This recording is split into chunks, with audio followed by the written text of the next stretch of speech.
Premise baby. আরে আরে ছাড়ো আমাকে, তুমি এগুলা কি করতেছো? আচ্ছা প্রিমিস, তুমি নাকি 5 লাখ টাকার লটারি পাইছো, এটা কি সত্যি? হ্যাঁ, আমি 5 লাখ টাকা লটারি পাইছি, কিন্তু আমার মনে হয় না তোমার এই ব্যাপারে কোনো লেনাদেনা থাকতে পারে। প্রিমিস মনে মনে বুঝতে পেরে যায় আসলে সুনয়রা এখন কেন তার কাছে এসেছে। তার এই ব্যবহার দেখে প্রিমিস মনে মনে হাসতে থাকে। প্রিমিসের বিশ্বাস হচ্ছিল না যে টাকার জন্য মানুষ এত পাগল হতে পারে। প্রিমিসের মুখে এত কড়া কড়া কথা শুনে সুনয়রার মন ভেঙে যায়। প্রিমিস তাকে কোনো পাত্তাই দিচ্ছিল না। সুনয়রা মনে মনে ভাবছিল এত সহজে প্রিমিসকে এখন আর গলানো যাবে না। আরে তুমি আমার সাথে এমন করে কথা বলতেছো কেন? তুমি কি ভুলে গেছো আমরা এর সাথে কত সুন্দর মুহূর্ত কাটাইছিলাম? আমাদের দুইজনের কত সুন্দর একটা রিলেশন ছিল। তুমি যদি এই কথাগুলা 5 লাখ টাকা পাওয়ার আগে বলতা, তাহলে আমি তোমাকে হাসতে হাসতে সমস্ত টাকা তোমার কাছে দিয়ে দিতাম। আমার টাকা পয়সার কোনো দরকার নাই, কিন্তু এইবার আমি আর বলদ হব না। আমাকে এই কথাটা বলার জন্য, এমনকি বোঝানোর জন্য অনেক ধন্যবাদ যে তুমি আমার ভালোবাসা না, আমার টাকার প্রয়োজন। আর তোমাকে যতই টাকা দিয়ে হোক না কেন, তোমার কাছে টাকার প্রয়োজন কোনোদিনই শেষ হবে না। প্রিমিসের কথা শুনে সুনয়রা একদম নিস্তব্ধ হয়ে যায়। প্রিমিসের অনেক দিনের ইচ্ছা ছিল তাকে এই কথাগুলো শোনাবে, কিন্তু সে এগুলা বলতে পারেনি। এগুলা প্রিমিসের মনে এতদিন জমেছিল, যেটা সে এখন বের করলো। এরপর প্রিমিস সেখান থেকে চলে যেতে থাকে। সেটা দেখে সুনয়রার অনেক খারাপ লাগতে থাকে। তার এটা ভেবে খারাপ লাগতেছিল না যে তার সাথে প্রিমিসের ব্রেকআপ হয়ে গিয়েছে। তার খারাপ লাগছিল এর জন্যই যে সে প্রিমিসের সাথে থাকলে এই 5 লাখ টাকা সে এখন উড়াতে পারত। প্রিমিস যখন চলেই যাচ্ছিল তখন সে ভাবে আজকে যদি সে এই চান্স ছেড়ে দেয় তাহলে সে আর কোনোদিন প্রিমিসকে পটাতে পারবে না। প্রিমিস দাঁড়াও দাঁড়াও, শুনে যাও, আমার একটু কথা আছে। আজকে যাই হয়ে যাক, প্রিমিসকে যেতে দেওয়া যাবে না। যেভাবেই হোক প্রিমিসকে বোঝাতেই হবে। তার সমস্ত মান সম্মান পেছনে রেখে আবারও সে প্রিমিসকে বোঝানোর চেষ্টা শুরু করে দেয়। সে প্রিমিসের এই 5 লাখ টাকা কোনোভাবেই ছাড়তে চাচ্ছে না, তাই সে আবার প্রিমিসের কাছে যায়। প্রিমিস তুমি চেঞ্জ হয়ে গেছো, তুমি আর আগের মতো নাই। আমি যেই প্রিমিসকে ভালোবাসছিলাম তুমি সেই প্রিমিস না, তুমি এখন অনেক রুড হয়ে গেছো।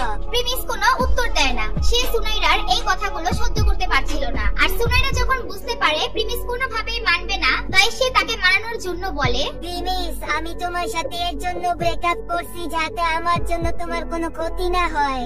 আমি এগুলো শুধু তোমার ভালোর জন্য করছিলাম। প্রিমিসের মন গলানোর জন্য সে মুহূর্তের মধ্যে একটি গল্প সাজিয়ে ফেলে। সে প্রিমিসকে ইমোশনাল ব্ল্যাকমেল করার জন্য নতুন নাটক শুরু করে। প্রিমিস কিছুই বলে না, সে শুধু চুপচাপ শুনছিল। প্রথমে আমরা যখন একসাথে ছিলাম তুমি আমার জন্য অনেক মেহনত করতা। তুমি আমার জন্য কসমেটিক কিনে আনতা, জামা কাপড় কিনে আনতা, আমাকে গিফট দিতা, খাইতে নিয়ে যাইতা, ঘুরাইতে নিয়ে যাইতা। আমি জানি এগুলো করতে তোমার অনেক কষ্ট হইতো, তাই আমি রাসেলের আব্বুর কোম্পানিতে জব শুরু করি। আর এর জন্য আমি মনে করছিলাম আমি তোমাকে সময় দিতে পারবো না, আর এগুলা ভেবে আমি তোমার সাথে ব্রেকআপ করে ফেলি। সত্যি সত্যি কি তুমি এর জন্য আমার সাথে ব্রেকআপ করছো? তোমার কি এখনো আমার কথা বিশ্বাস হচ্ছে না? তা না হলে আমি কেন তোমাকে রাইখা অন্য কারো কাছে যাবো বলো?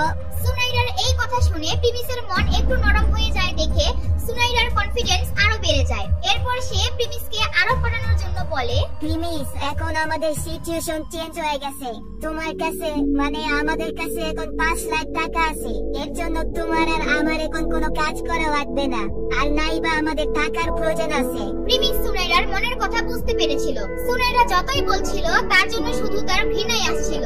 এরপর প্রিমিস কিছু বলার আগেই সুনয়রা বলে, প্রিমিস তুমি এবার বুঝতে পারছো আমাদের ব্রেকআপ করার মূল উদ্দেশ্য কি ছিল। কিন্তু এখন আমাদের তো চিন্তার কোনো কারণ নাই, কারণ তোমার কাছে এখন টাকা আছে। আচ্ছা, কোনোভাবে তুমি কি আমার সাথে এর জন্য আসতে চাইতেছো না তো যে আমার কাছে এখন টাকা আছে? এর সাথে আমার কি লেনাদেনা তোমার কাছে টাকা আছে কি নাই? আমি তো তোমার সাথে ছিলাম যখন তোমার টাকা ছিল না। তোমার টাকা নিয়ে আমার কোনো চিন্তা নাই, আমি তো তোমাকে নিয়ে চিন্তা হয়।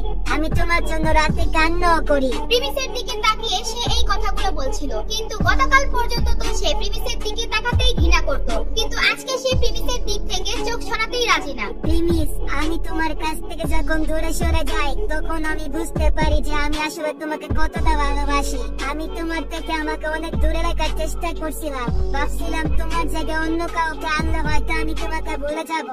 আমি তোমার সাথে খারাপ ব্যবহার করছি যাতে আমি তোমাকে ঘৃণা করতে পারি, কিন্তু আমি তোমাকে ভুলতে পারি নাই। তোমার কথাই আমার খালি মনে পড়ে।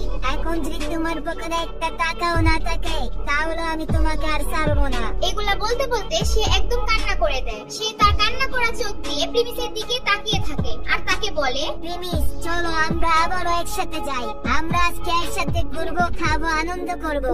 সুনাইরার এই সমস্ত কথা শুনে প্রিমিস এবার একটু ইমোশনাল হয়ে যায়, কারণ প্রিমিস তো সুনাইরাকে আগে সত্যিকারের ভালোবাসতো। আর সুনাইরার মুখ থেকে এগুলো শুনে সে তার আবেগকে ধরে রাখতে পারে না। প্রিমিসের মনে হচ্ছিল সুনাইরা সত্যিই চেঞ্জ হয়ে গিয়েছে, আর সুনাইরা চেঞ্জ হওয়ার কারণে প্রিমিসও তার জন্য প্রস্তুত। আচ্ছা সুনাইরা, তোমার যদি দরকার হয় তাহলে আমি তোমার অ্যাকাউন্টে এখন 20-30 হাজার টাকা পাঠিয়ে দেই। আরে পাগল হয়েছে নাকি? আমি তো তোমার এখনই বললাম আমি এগুলো টাকার জন্য করতেছি না, এগুলো তুমি তোমার কাছে রেখে দাও, আমার যখন দরকার হবে আমি তখন তোমার কাছ থেকে চেয়ে নিব।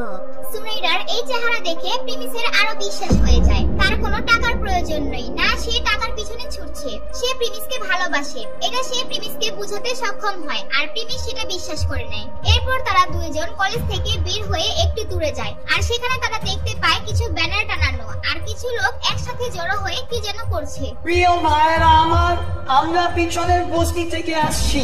বস্তিতে টাকা ছেলেমেয়েদের পড়ালেখার জন্য টাকা পয়সা কালেক্ট করতেছি। ওদের স্কুলে আসতে অনেক অসুবিধা হয়, টাকার জন্য ওরা পড়ালেখা করতে পারে না, তাই আমরা ওদের জন্য ডোনেশন তুলতেছি যাতে ওরাও পড়ালেখা করতে পারে, আর আপনারা সবাই ওদেরকে সাহায্য করুন।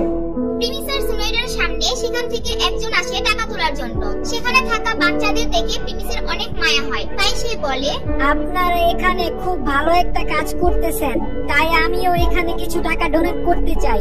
ধন্যবাদ ভাই, আপনি চাইলে এই কিউআর কোডের মাধ্যমে দিতে পারেন, এটা সরাসরি আমাদের ব্যাংকের সাথে কানেক্টেড। এরপর সে প্রিমিসকে একটি কোড দেয়, আর প্রিমিস সেটি স্ক্যান করে সেটির মধ্যে 4,50,000 টাকা পাঠিয়ে দেয়। যখনই প্রিমিস টাকা দেয় তাদের কাছে মেসেজ চলে যায়, এত টাকা তাদের সব কালেকশন মিলেও হয়নি যত টাকা প্রিমিস একেবারে তাদেরকে দিল, আর বাকিরা তো সবাই 10 টাকা 20 টাকা করে দিচ্ছিল। সবাই এটা জানার জন্য আগ্রহ প্রকাশ করে যে আসলে কে এত টাকা ডোনেট করলো। আচ্ছা, এই 4,50,000 টাকা কি আপনি আমাদেরকে দিয়েছেন? হ্যাঁ আমি দিয়েছি, আপনাদের কাজগুলো আমার কাছে অনেক ভালো লাগছে, তাই আমি এই টাকাটা দিয়েছি। স্যার আপনার নাম কি? স্যার আমি আপনার নাম বলে সবার সামনে আপনাকে সম্মানিত করতে চাই। না, এটার কোনো প্রয়োজন নাই, আমি শুধু বাচ্চাদের একটু সাহায্য করতে চাইছি, এর চেয়ে বেশি কিছু আমার দরকার নাই। সেখানকার সবাই প্রিমিসের দিকে তাকিয়েছিল, সবাই দেখছিল প্রিমিসের এই অ্যাটিটিউড, সবাই ভাবছিল প্রিমিস হয়তো অনেক বড় কেউ হবে। প্রিমিস সবার দিকে তাকানোর পর সুনাইরার দিকে তাকিয়ে বলে, চলো ডার্লিং আমরা চলে যাই। তুমি 4,50,000 টাকাই ডোনেট করে দিছো, সব টাকা দিয়ে দিছো। প্রিমিস সব টাকা ডোনেট করে দেওয়ার পর এখন কি হবে? সুনাইরা প্রিমিসের দান করাতে কি খুশি হবে, নাকি সে তার আসল রূপে বের হবে? প্রিমিস কি এটা সুনাইরাকে দেখানোর জন্য ইচ্ছা করে করেছে? প্রিমিস কি আসলেই তাকে বিশ্বাস করেছিল, নাকি তার অন্য মতলব ছিল? প্রিমিস কি আসলে বোকা, নাকি বোকা